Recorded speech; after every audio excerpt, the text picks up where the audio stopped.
بسم اللہ الرحمن الرحیم۔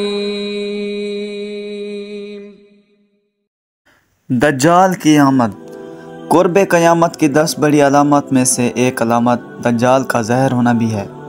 دجال کا فتنہ تاریخ انسانی ابتدا سے لے کر انتہا تک تمام فتنوں سے بڑا اور خطرناک ہوگا، جس کی بڑائی اور شدت کا اندازہ اس بات سے لگایا جا سکتا ہے کہ ہر ایک نبی صلی اللہ علیہ وسلم نے اپنی امتوں کو دجال کے فتنے سے ڈرایا۔ دجال کے معنی ہے بہت زیادہ جھوٹا شخص۔ دجال فی حق کے ساتھ ملا کر جھوٹ بولے گا، اس لیے اس کو دجال کہا گیا ہے۔ دجال خود کو مومن ظاہر کرے گا اور لوگوں کو بھلائی کی طرف بلائے گا، لیکن پھر نبوت اور آخر کار خدائی کا دعویٰ کرے گا۔ مشہور ہے کہ اس کی اصل یہود سے ہوگی۔ حکیم الامت مفتی احمد یار خان نعیمی رحمۃ اللہ علیہ فرماتے ہیں، دجال 2 قسم کے ہیں، چھوٹے اور بڑے۔ چھوٹے دجال بہت ہوئے اور ہوں گے۔ ہر جھوٹا نبی، ہر جھوٹا مولوی جو لوگوں کو گمراہ کرے وہ دجال ہے۔ بڑا دجال صرف ایک ہی ہے جو دعویٰ خدائی کرے گا۔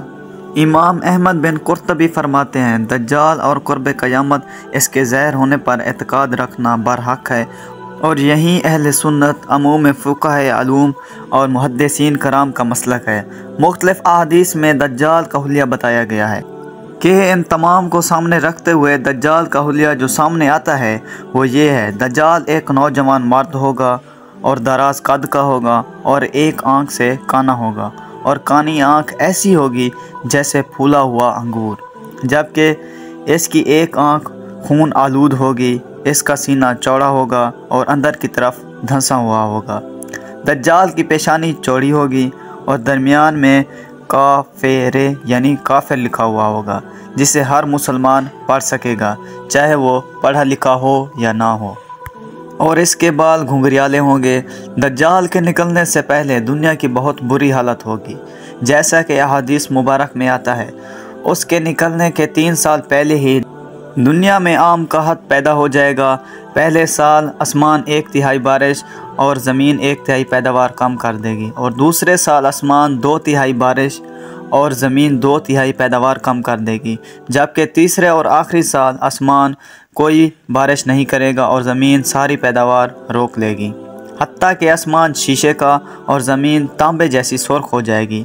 اس خشک سالی کے سبب چوپائے ہلاک ہو جائیں گے، فتنے اور قتل و غارت عام ہو جائے گی، آدمی ایک دوسرے کو قتل اور جلا وطن کر رہے ہوں گے۔ تب دجال مشرق کی سمت ایک مباحان خراسان نامی شہر سے نکلے گا۔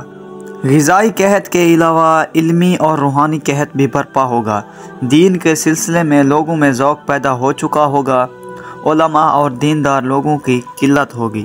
دجال زمین پر 40 دن رہے گا، جن میں سے 1 دن 1 سال کے برابر، 1 دن 1 ماہ کے برابر اور 1 دن 1 ہفتے کے برابر ہوگا، جبکہ باقی ایام سال کے عام دنوں کی طرح ہوں گے۔ اس مدت میں دجال اپنے گدھے پر سوار ہو کر ساری دنیا کا چکر لگائے گا۔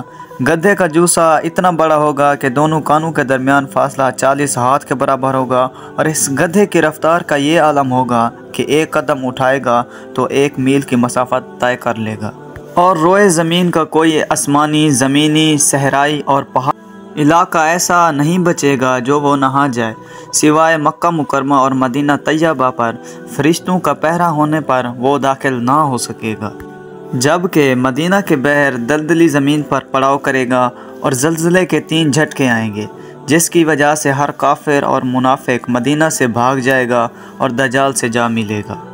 اس روز مدینہ پاک ہر منافق اور فاسق مرد عورت سے خالص و پاک ہو جائے گا، اسی لیے اس دن کو یوم الخاص بھی کہتے ہیں، اور بعض روبات کے مطابق وہ بیت المقدس اور کوہ نور پر بھی نہیں جا سکے گا۔ دجال طرح طرح کے شوکدوں کے ذریعے لوگوں کا ایمان برباد کرنے کی کوشش کرے گا۔ احادیث مبارک میں آتا ہے، دجال کے ساتھ روٹیوں کے پہاڑ ہوں گے۔ دجال کے سراکاروں کے علاوہ لوگ سخت تکلیف میں ہوں گے۔ اس کے ساتھ 2 نہریں ہوں گی، ایک کو وہ جنت اور ایک کو وہ دوزخ کہے گا۔ در حقیقت جسے وہ جنت کہے گا وہ دوزخ ہوگی، اور جسے وہ دوزخ کہے گا وہ جنت ہوگی۔ اس کے کہتے ہی آسمان سے بارش برسے گی اور لوگوں کے سامنے ایک شخص کو وہ قتل کر کے دوبارہ زندہ بھی کر دے گا۔ دجال کے فتنے کی وجہ سے اہل ایمان سخت پریشان ہوں گے، دخان نامی پہاڑ کی طرف جائے پناہ لیے ہوں گے، مگر دجال ان کا پیچھا کر کے ان کا گھیرا کر لے گا۔ اہل ایمان سخت بھوک میں ہوں گے۔ تب اللہ پاک سیدنا عیسیٰ علیہ السلام کو نازل فرمائے گا۔ حضرت سیدنا عیسیٰ علیہ السلام کو دیکھتے ہی دجال ایسے کھلے گا جیسے پانی میں نمک گھلتا ہے، اور آپ علیہ السلام دجال کو مقام لوط پر قتل کریں گے اور اس کے پیروکاروں میں سے ایک کو بھی زندہ نہ چھوڑیں گے۔